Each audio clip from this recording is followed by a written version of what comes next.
Assalamualaikum warahmatullahi wabarakatuh. Alhamdulillahilladzi arsala rasulahu bil huda wa dinil haqq liyudhhirahu 'ala ad-dini kullihi basyiran wa nadhiran baina yaday as-sa'ah wa da'iyan ila Allah bi idnihi wa sirajan wa qamaran munira. Wa sallallahu ala sayyidina Muhammadin wa ala alihi wa sahbihi wa sallama tasliman katsiran katsiran. Alhamdulillah, hadirin jemaah salat maghrib yang dimuliakan Allah. Bersyukur kepada Allah atas nikmat karunia yang Allah berikan kepada kita sampai malam hari ini kita masih dapat hadir melaksanakan perintah Allah salat maghrib dengan berjemaah. Kemudian kita duduk dalam majelis ilmu, majelis agama, yang mana Nabi sallallahu alaihi wasallam sabdakan, "Man salaka tariqan yaltamisu fihi ilman, sahalallahu lahu tariqan ilal jannah." Barang siapa yang melalui satu jalan untuk menuntut ilmu, maka Allah Ta'ala akan mudahkan jalannya menuju surga. Itu belum lagi mendapatkan ilmu, belum lagi mempelajari ilmu, baru melalui jalan saja untuk mendapatkan atau untuk menuntut ilmu agama. Bagaimana lagi dengan orang yang mempelajari ilmu? Ketika dia mempelajari ilmu agama dan datang kematian kepadanya, Nabi sabdakan, "Man ja'ahul maut wa huwa yatlubul ilma liyahya bil Islam fa bainahu wa bainal anbiya darajatun wahidah fil jannah." Barang siapa datang kematian kepadanya sedangkan ia sedang mencari menuntut ilmu agama, tujuan untuk menghidupkan Islam dalam dirinya, maka nanti di dalam surga derajat tingkatan dia dengan anbiya hanya beda satu tingkat saja. Hanya satu derajat saja perbedaannya dengan anbiya alaihi wassalatu wassalam. Maka syukur kita kepada Allah, Allah dudukkan kita dalam majelis itu. Salawat dan salam kita hadiahkan ke atas baginda Rasulullah sallallahu alaihi wasallam. Semoga di yaumil akhir baginda Rasulullah sallallahu alaihi wasallam berkenan memberikan syafaatnya kepada kita semua. Amin ya rabbal alamin. Hadirin yang dimuliakan Allah, di sini kita akan lanjutkan kajian tafsir kita di dalam surah Al-Baqarah ayat ke-21. Allah Ta'ala menjelaskan mengenai kekuasaan dan keesaannya. Allah Ta'ala firmankan, "A'udzu billahi minasyaitonir rajim. Bismillahirrahmanirrahim. Ya ayyuhan nasu u'budu rabbakum alladzi khalaqakum walladzina min qablikum la'allakum tattaqun." Wahai manusia, beribadahlah kalian kepada Allah, kepada Tuhan kalian. Sembahlah Allah Tuhan kalian yang telah menciptakan kalian dan orang-orang sebelum kalian. La'allakum tattaqun, supaya kalian bertakwa kepada Allah, takut kepada Allah Ta'ala. Di sini khitabnya, karena ini ayat hadirin yang mulia, adalah ayat Makkiyah yang turun di Mekah, yang pada saat itu hadirin khitab ataupun tujuan ini ayat yaitu kepada ahlul Mekah, yaitu orang-orang Mekah. Maka sebelum Nabi SAW hijrah, bermakna ketika di Mekah, maka seruan itu kepada manusia, ya ayyuhan nas. Tetapi ketika Nabi SAW telah hijrah dari Mekah menuju Madinah, maka barulah turun ayat seruannya kepada orang-orang beriman, ya ayyuhalladzina amanu. Bermakna hadirin ketika mereka meninggalkan kampung halaman, meninggalkan apa yang dicintainya untuk Allah, karena berat mereka ini orang-orang Mekah, meninggalkan Mekah, tapi untuk mendapatkan cintanya Allah, mereka tinggalkan juga kampung halaman yang mereka cintai. Barulah di situ Allah Ta'ala melihat benarlah keimanan mereka. Baru turun seruan ayat kepada orang beriman. Dan di dalam ayat ini khitab atau seruan yang diseru oleh Allah Ta'ala adalah kepada manusia, yaitu ya ahlal Makkah, ataupun ya ayyuhal Yahud, ataupun orang-orang Yahudi. Apa Allah perintahkan u'budu rabbakum, yaitu beribadahlah kepada Tuhan kalian, sembahlah Allah Ta'ala Tuhan kalian yang tidak ada sekutu baginya dalam ibadah. Dan dialah Allah yang menciptakan kalian nasaman minan nutfah, daripada nutfah, walladzina min qablikum, dan dialah Allah juga yang telah menciptakan orang-orang sebelum kalian, ansha'ahum wa lam yakunu syai'an, yang telah mengadakan mereka orang-orang sebelum kalian, yang mana sekarang mereka sudah tidak ada.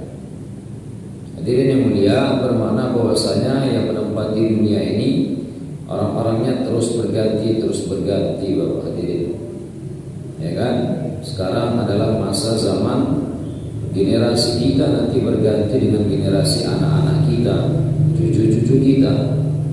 Yang dahulu kita pun gak ada di dunia ini, kemudian Allah Ta'ala adakan. Yang dahulu masa generasi kakek kita, ayah emak kita pun kita belum ada.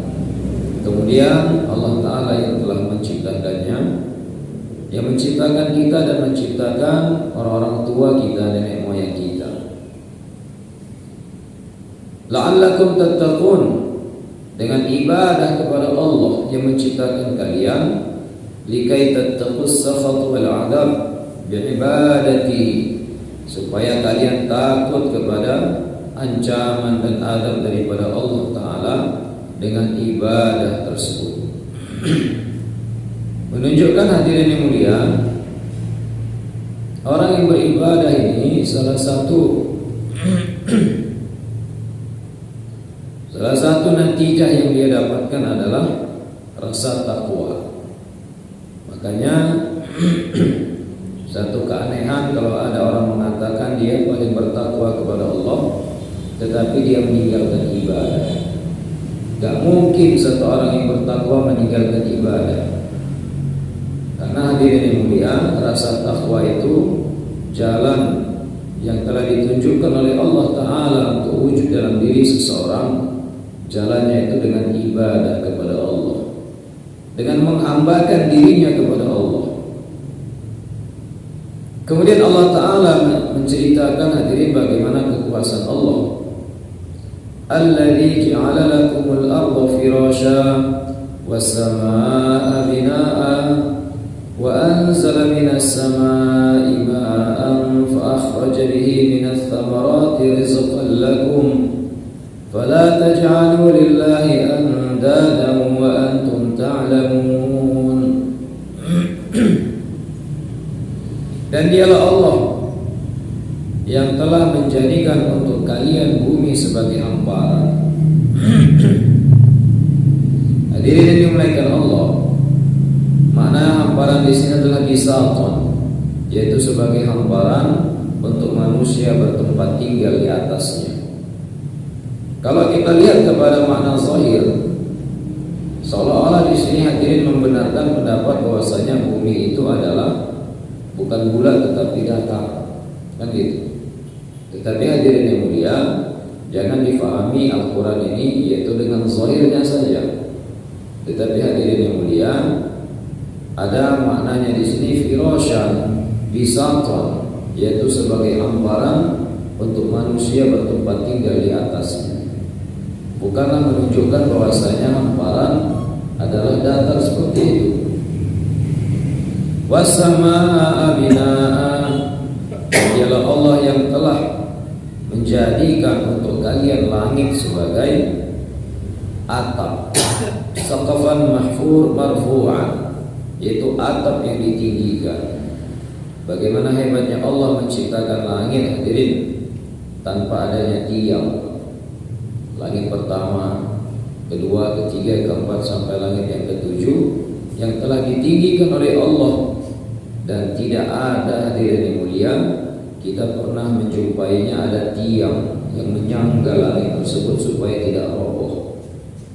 Kita hari ini buat rumah, kalau nggak ada tiang nggak akan naik itu atap, nggak akan bisa berdiri itu atap tanpa adanya tiang.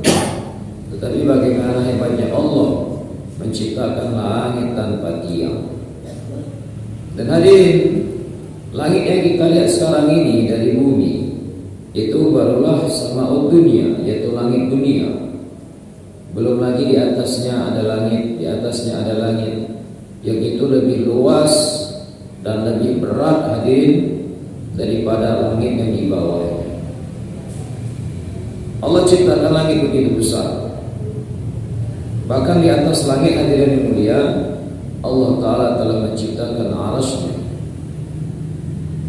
Di dalam kitab Daqaiqul Akhbar, pengarang menceritakan, hadirin, bagaimana Allah menciptakan setiap langit ini, dan setiap langit dipenuhi dengan malaikat-malaikat. Dan pada arasy-Nya Allah terdapat ventilasi-ventilasi yang terdiri daripada 600.000 ventilasi. Yang setiap ventilasinya itu dunia beserta isinya bisa masuk ke dalamnya. Begitu hebatnya Allah menciptakan itu makhluk-makhluk tersebut. Kemudian hadirin yang mulia, wa anzala minas samaa'i ma'an, dan dialah Allah yang telah menurunkan dari langit air, yaitu hujan. Allah yang menurunkan hujan dari langit. Dan ini dalil menunjukkan bahwasanya hujan itu turunnya daripada langit, bukan dengan proses terjadi pada bumi. Satu orang perawi, Khalid bin Ma'dan rahmatullahi alaihi, beliau mengatakan, al-mataru ma'un yakhruju min tahtil 'arsy fayanzilu min sama'in ila sama'in hatta yajtami'a min sama'in fi sama'id dunya fayajtami'u fi mawdi'in fataji'u as-sahabu as-sud fatadkhuluhu fatashrabuhu fayasuquhu Allahu haitsu syaa. Jadi hujan, hadirin yang mulia, merupakan air yang keluar daripada bawahnya arasy-Nya Allah, keluar daripada bawah arasy. Hari ini kan kita belajar Pak di sekolah. Yang kita tahu itu dari mana hujan? Yaitu dari menguapnya air laut terus sampai ke udara, ke langit. Kemudian setelah banyak penguapan, akhirnya berkumpul, lalu kemudian terjadilah awan. Kalau sudah semakin banyak dia menghitam, penuh dengan air, lalu kemudian angin akan membawanya kemana yang dikehendaki oleh Allah Ta'ala. Lalu dari situ turunlah hujan. Hadirin yang mulia, Khalid bin Ma'dan rahmatullahi alaihi, beliau mengatakan hujan itu turunnya dari bawah arasy-Nya Allah. Kemudian hujan itu turun, hadirin, dari satu langit ke langit yang berikutnya dalam bentuk gumpalan yang besar. Kalau itu gumpalan mungkin langsung jatuh ke bumi, bisa mati semua penduduk bumi. Ya kan, gumpalan besar. Jangankan itu, berubah sedikit saja dia jadi es. Berapa banyak mobil yang hancur dibuatnya dengan kekuatan air tadi. Maka turun itu, hadirin, air dalam gumpalan besar dari satu langit ke langit berikutnya, ke langit di bawahnya, ke langit di bawahnya, sampai pada batasan langit dunia yang kita lihat pada hari ini. Sama dunia, langit dunia, dan berkumpullah dia di situ di langit dunia. Maka hadirin, dan berkumpul di satu tempat. Kemudian datanglah angin ataupun mendung hitam yang telah membawa air tersebut, lalu kemudian air itu masuk ke dalam mendung yang hitam tadi, kemudian baru mengeluarkan air daripada mendung tersebut dengan tetesan-tetesan yang begitu kecil. Kemudian Allah Ta'ala akan giring ini mendung berupa awan hitam tadi, digiring hadirin ke tempat di mana Allah Ta'ala kehendaki. Sehingga para ulama mengatakan hujan ini tidak pernah berhenti di bumi ini, tetapi di mana turunnya dia, tempat turunnya itu tergantung dengan kehendak Allah Ta'ala. Kayak tadi turun hujan lebat di Bidi Utara, Bidi Timur panas-panas, ya kan? Di sini pun nggak hujan dari sini ya Pak, nggak tahu ya. Jadi hadirin yang mulia, di mana Allah Ta'ala kehendaki turunnya hujan, turun dia. Sebagaimana kemarin hujan turun di Malaysia sampai banjir, Medan, Sumatera, tetangganya tak turun hujan. Jadi di mana Allah Ta'ala kehendaki untuk itu turunnya hujan, disitulah akan turun itu hujan. Dan hujan ini turun hadirin yang mulia nggak lihat-lihat tempat. Apakah tempat itu nggak ada air, atau bahkan kadang banyak air turun juga hujan. Jadi hadirin yang dimuliakan Allah, itu penjelasan di dalam tafsir Syekh An-Nawawi katakan bahwasanya Allah yang telah menurunkan hujan dari langit, dari bawah arsy. Fa akhraja bihi minas thamarati rizqan lakum. Kemudian Allah Ta'ala telah keluarkan dengan hujan tersebut dari berbagai macam buah-buahan sebagai rezeki untuk kalian. Allah Ta'ala yang menumbuhkan hadirin. Allah Ta'ala telah tumbuhkan dengan berbagai macam jenis buah-buahan, padahal dari satu tanah yang sama, dengan zat yang sama yang ada di dalam tanah. Hujan yang Allah Ta'ala turunkan juga pada tanah tersebut, yaitu hujan yang sama juga. Tetapi bagaimana hebatnya Allah Ta'ala telah mengeluarkan tanam-tanaman, pohon-pohonan yang berbeda-beda, yang daripada pohon tersebut menghasilkan, mengeluarkan buah-buahan yang berbeda-beda, yang rasanya pun berbeda-beda, padahal sama-sama manis, tetapi manis kekhususan pada buah tersebut memiliki perbedaan masing-masing. Manis yang ada pada buah mangga tidak akan sama dengan manisnya rambutan. Manis pada pohon pepaya, buah pepaya tidak sama dengan manis yang ada pada buah pisang. Allah Ta'ala yang telah menumbuhkan. Jadi bagi orang beriman sebenarnya hadirin yang mulia, dengan melihat setiap makhluk yang diciptakan Allah, maka sebenarnya di situ dia bisa mengingat Allah Ta'ala. Pada buah yang tumbuh, dia lihat pohon mangga, buahnya ketika muncul maka berwarna hijau. Lama-kelamaan ketika matang berubah warnanya menjadi kuning. Dari mana warna tersebut? Kita potong hadirin yang mulia, batang pohon tersebut tidak ada zat pewarnanya. Kemudian kita potong juga tidak ada zat pemanisnya. Tapi bagaimana hebatnya Allah Ta'ala telah letakkan warna dan manis pada setiap buah-buahan tersebut. Kita lihat lagi pohon kelapa tinggi, tidak ada selang ataupun pipa yang untuk membawa air dari dalam tanah sampai ke pohon buah kelapa itu. Tapi ketika kita buka, keluar air kelapa, manis rasanya, ya kan? Subhanallah. Jadi setiap apa saja hadirin yang mulia bisa kita jadikan sebagai pelajaran untuk mengingat Allah. Bahkan pada diri kita pun bisa juga. Wa fi anfusikum afala tubsirun.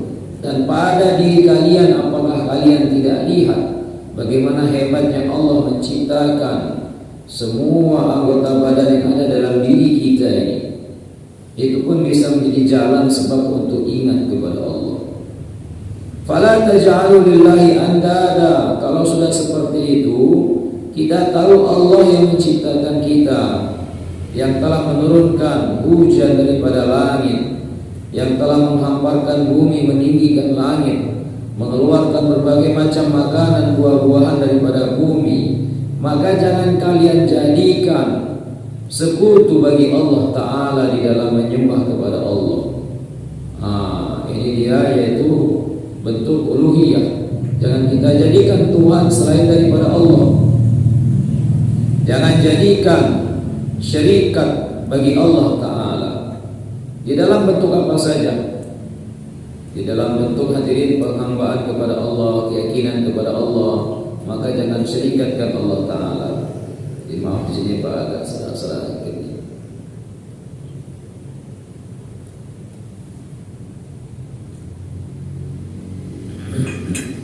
Wa antum ta'lamun, dan kalian mengetahui bahwasanya tidak ada yang bisa bersyirikat dengan Allah Ta'ala dalam segala hal.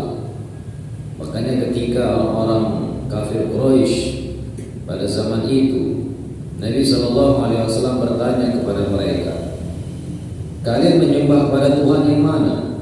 Mereka mengatakan, kami menyembah kepada Tuhan yang satu di langit dan 7 di bumi. Lalu ketika kalian punya masalah, kalian minta kepada Tuhan yang mana? Kami punya masalah, kami minta kepada Tuhan yang di langit. Lalu yang di bumi, kalau nggak ada masalah baru kami datang kepada Tuhan yang di bumi. Hadirin yang dimuliakan Allah, mereka tahu yang bisa menyelesaikan masalah adalah Allah, tetapi mereka telah digiring opini pemikiran mereka bahwasanya bisa juga yang di bumi ini memberikan manfaat dan mudarat. Hadirin yang dimuliakan Allah Ta'ala, maka gak ada satupun yang bisa menyerupai daripada Allah Ta'ala, apakah dari segi zat, dari segi sifat, dari segi perbuatan, dari segi bentuk. Hadirin, karena Allah Ta'ala punya sifat laisa kamitslihi syai'un, tidak ada yang serupa dengan Allah Ta'ala. Maka hadirin yang dimuliakan Allah, dan orang-orang Yahudi mereka juga tahu, tertulis di dalam kitab Taurat mereka, tak boleh bagi mereka untuk menjadikan sesembahan selain daripada Allah. Dan orang-orang Nasrani pun tahu, tertulis dalam kitab Injil mereka, jangan jadikan Tuhan selain daripada Allah. Tetapi hadirin yang dimuliakan Allah, ketika bisikan-bisikan daripada syaitan, kemudian hawa nafsu, itulah yang membawa mereka menyembah kepada selain daripada Allah Ta'ala. Kemudian Allah Ta'ala menceritakan hadirin tentang kebenaran Al-Quran. Tidak ada keraguan di dalam Al-Quran, sehingga Allah Ta'ala firmankan, wa in kuntum fi raibin mimma nazzalna ala abdina fa'tu bi suratin min mithlihi wad'u syuhada'akum min dunillahi in kuntum shadiqin. Dan apabila kalian berada di dalam keraguan dari apa yang telah kami turunkan ke atas hamba kami, yaitu Rasulullah Muhammad SAW berupa Al-Quran, yang mana itu Al-Quran bukanlah dari dirinya, tetapi memang mutlak itu dari Allah, dari sisi Allah. Maka Allah tantang hadirin yang mulia, orang-orang yang meyakini, orang-orang yang berprasangka bahwasanya ini Al-Quran dari Nabi, dari diri Nabi. Maka Allah tantang, fa'tu bi suratin min mithlihi, maka kalian datangkanlah satu surat semisal Al-Quran. Satu surat yang semisal Al-Quran, yang mana sifat surat tersebut sama dengan Al-Quran dari segi kefasihannya, kebagusan aturan-aturannya, berita-berita yang gaib. Maka coba datangkan satu surat semisal Al-Quran. Hadirin yang mulia, di dalam kitab Tauhid dijelaskan, dalam kitab Jawahirul Kalamiyah, mengenai Al-Quran. Al-Quran ini merupakan mukjizat yang terus berlaku sampai hari kiamat. Mukjizat diambil daripada lafaz a'jaza yu'jizu i'jazan, artinya melemahkan. Pada zaman Nabi, orang yang paling dimuliakan adalah orang yang paling pandai dalam berbahasa Arab, dalam bersastra Arab, dalam bersyair-syair dengan syair Arab, sampai kadang-kadang orang-orang yang mendengarnya sampai tersihir dengan syair-syair bahasa Arab mereka. Dan itu yang paling fasih dalam berbahasa Arab adalah suku Quraisy. Suku Quraisy, mereka begitu hebat, luar biasa dalam berbahasa, sampai orang tersihir terkena bahasa mereka. Tetapi ketika Nabi datang dengan membawa Al-Quran, mereka datang kepada Nabi, lalu kemudian Nabi bacakan ayat kepada mereka. Mereka sampai tercengang, mereka sampai heran, mereka sampai kaget. Ini lafaz, ini ucapan tak pernah kami dengar di dunia. Ini lafaz, ucapan tak bisa kami untuk melawannya. Itu kata siapa? Kata bangsa Arab pada zaman itu, yang mereka ahli dalam berbahasa Arab dan fasih sekali, karena memang mereka orang Arab, kan gitu. Bukan hanya orang Arab terkesima dengan bahasa mereka, bahkan orang Ajam terkagum-kagum dengan bahasa mereka. Tetapi ketika berhadapan dengan Al-Quran, mereka lemah dan tak mampu untuk bertanding dengan Al-Quran. Makanya Allah katakan, kalau memang ada keraguan dalam hati kalian, ini Al-Quran dari sisi Allah yang telah kami turunkan kepada hamba kami Rasulullah Muhammad SAW. Coba datangkan satu surat semisal Al-Quran. Tak mampu mereka. Sakit kepalanya, ya kan? Maka akhirnya hadirin, karena sudah tak mampu debat, kalah kalau berdebat berhadapan dengan Al-Quran, maka akhirnya mulai mereka melakukan perlawanan dengan secara fisik. Mereka sakiti Rasulullah, mereka sakiti sahabat Nabi, mereka sakiti orang-orang Islam, karena sudah tak mampu lagi, sudah tak ada lagi cara mereka. Bahkan mereka minta tolong daripada negara lain. Mereka minta tolong sama jin untuk membantu mereka supaya bisa mendatangkan ayat semisal Al-Quran. Jin pun tak pandai. Akhirnya hadirin yang mulia, karena sudah kalah dari segi perdebatan dengan fikiran, maka mulai mereka pakai cara yang kedua dengan senjata dan peperangan. Itulah akhirnya Nabi SAW sampai menderita. Kadang Nabi lagi sholat, mereka tarik leher Nabi, ditarik ke belakang, terjengkal ke belakang. Nabi sedang sholat. Nabi pernah juga sholat sujud, maka beberapa orang kafir Quraisy mereka letakkan tai unta di badan Nabi. Dan tai unta itu hadirin yang mulia bukan ringan, beratnya luar biasa. Bahkan bukan hanya kotoran unta, perut dalam isi perutnya unta tadi, maknanya lambung ususnya diletakkan di atas badan Nabi. Sampai Nabi gak mampu berdiri daripada sujudnya. Sampai berapa orang Islam, orang sahabat akhirnya telah menurunkan, yaitu termasuk salah satunya paman Nabi, yaitu Abbas radhiyallahu anhu, diturunkan baru Nabi berdiri daripada sujudnya. Sampai seperti itu, karena sudah gak mampu hadirin.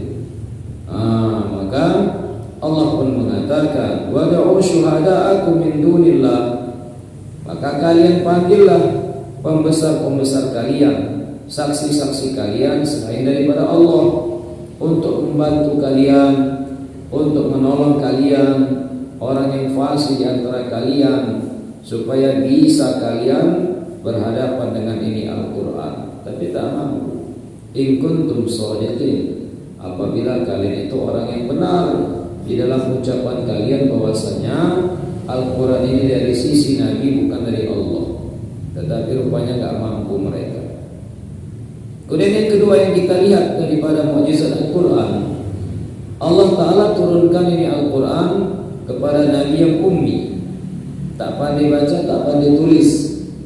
Baginda Nabi SAW tidak bisa baca, tidak bisa tulis, maka turun ke atas Nabi yang ummi. Kalaulah Nabi bisa baca, bisa nulis, maka mungkin mereka berpikir, wah ini kan Al-Quran dari nenek moyangnya, dari kepintarannya, kan gitu, dari kehebatannya membaca dan menulis. Tetapi hadirin yang mulia, Allah Ta'ala memang jadikan seperti itu hikmahnya, agar mereka memahami bahwasanya ini benar memang min indillah, dari sisi Allah Ta'ala.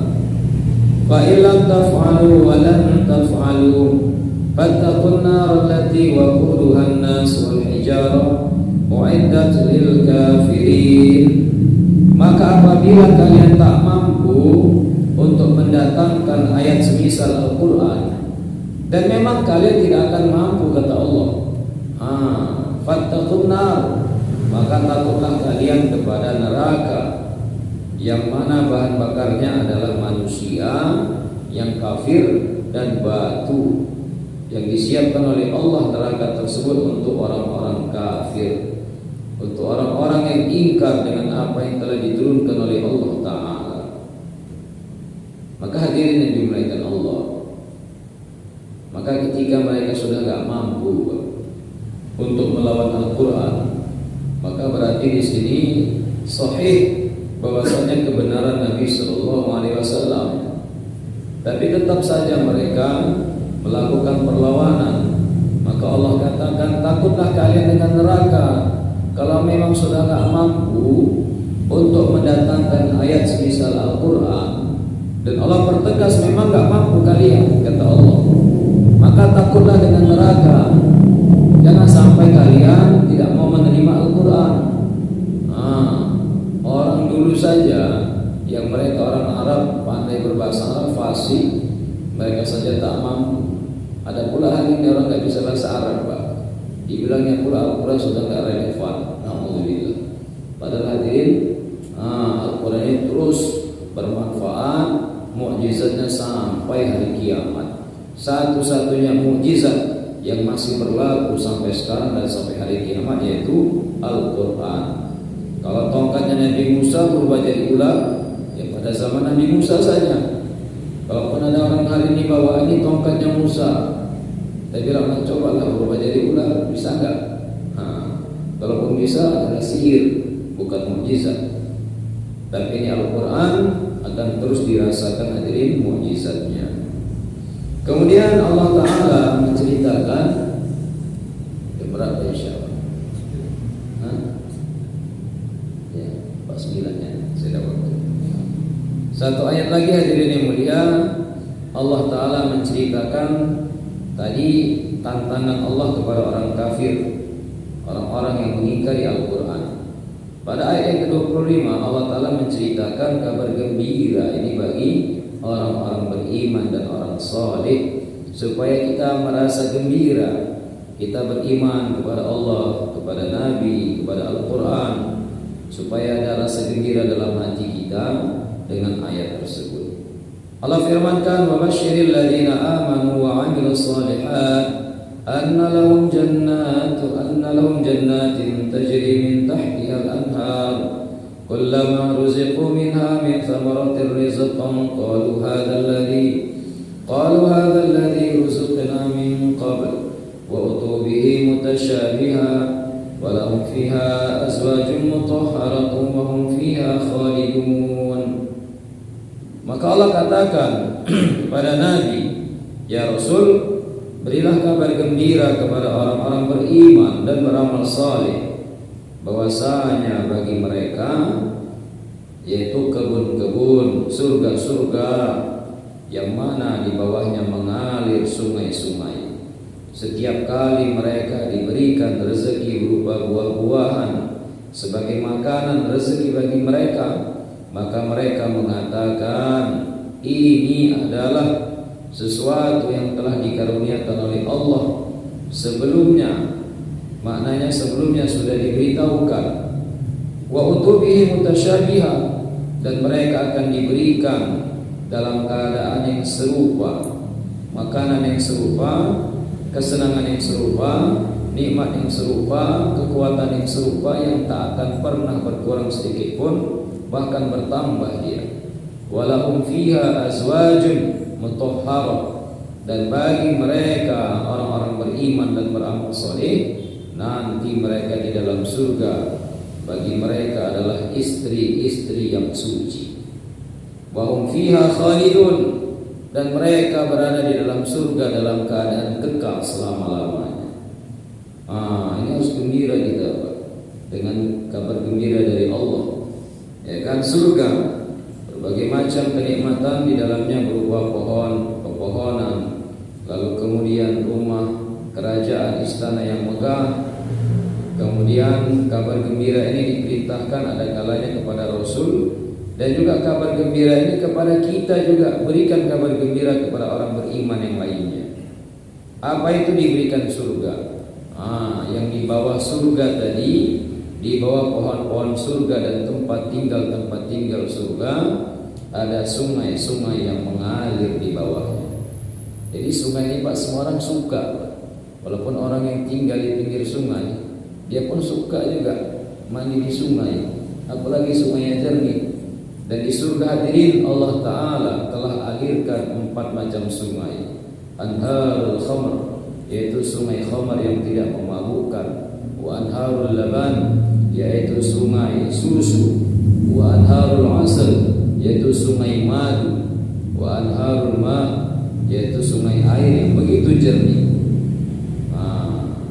Sehingga hadirin yang mulia, setiap kali mereka diberikan makanan-makanan daripada buah-buahan di surga, diberikan makanan dengan berbagai macam jenis buah-buahan, mereka mengatakan, ini kita sudah diberikan makanan ini sebelumnya, kan gitu. Maknanya hadirin yang mulia, diberikan semisal dengan makanan yang telah Allah berikan pada hari-hari sebelumnya. Tetapi makanan itu memang jenisnya sama, bentuknya sama, tetapi berbeda dari segi rasanya. Ada satu lama cerita tentang makanan di surga, Pak. Buah-buahan dalam surga yang setiap kali ahli surga dia makan itu buah, dia akan merasakan 70 rasa daripada buah tersebut. Sekali gigit 70 rasa. Kalau di dunia ini berapa rasa paling banyak? Manis, asam, asin, ramai rasanya. Ya kan? Manis, asam, asin, cuma 3 ya. Itu dia bilang ramai rasanya. Tapi sekali gigit buah di surga 70 rasa. Maka dia makan buah yang sama. Jika dia makan, dia rasakan 70 rasa yang lain. Yang itu tak bisa kita fikirkan di sini. Kapan kita bisa tahu? Ya nantilah setelah meninggal dunia, kan gitu. Kemudian hadirin diberikan makanan berupa burung panggang. Kemudian buah-buahan di surga. Kalau di dunia ini pohon akarnya itu di bawah, rantingnya di atas, sehingga kadang-kadang susah untuk mengambil buahnya, terpaksa pakai gala atau manjat, kadang pula jatuh hadirin. Tetapi di surga Allah Ta'ala berikan pohon yang mana akarnya di atas, rantingnya ke bawah, buahnya akan terus mengikut kepada ahli surga. Kapan dia mau maka akan diberikan. Kemudian hadirin, Allah berikan ya, malaikat akan datang kepadanya. Kemudian bagi mereka Allah Ta'ala akan berikan istri-istri mutahharah yang suci dari golongan hurul 'ain, yaitu bidadari, dan dari golongan manusia. Maka akan diberikan istri kepada mereka di surga dari golongan bidadari dan manusia. Orang yang dia di dunia memiliki istri solehah, istri solehah tersebut akan menyambutnya 500 tahun sebelum suaminya datang masuk surga. Istri solehah lebih duluan Pak masuk dalam surga untuk berhias, mempersiapkan semuanya untuk suaminya. Ketika suaminya, dalam hadis riwayat disebutkan hadirin, ketika suaminya masuk mau jumpa istrinya, dia menunggang-nunggang kuda kendaraan di surga. Kemudian dia melihat cahaya yang begitu terang benderang. Dia pikir ini adalah nur Allah, cahayanya Allah, sehingga dia jatuh daripada kudanya sampai tersujud sungkur. Malaikat datang mengatakan, wahai fulan, kenapa kamu sujud? Dia katakan, aku melihat nurnya Allah. Maka malaikat katakan, bukan, itu bukan cahayanya Allah, tetapi itu adalah cahaya istri kamu, yang mana dia telah menunggu kamu 500 tahun sebelumnya. Allah berikan hadirin ini. Lalu para ulama mengatakan, lalu orang yang dia meninggal dunia, orang soleh, belum sempat menikah, meninggal, jika dia tidak ada istri di dunia, maka nanti hadirin di surga akan dinikahkan dengan wanita yang memang sederajat dengannya.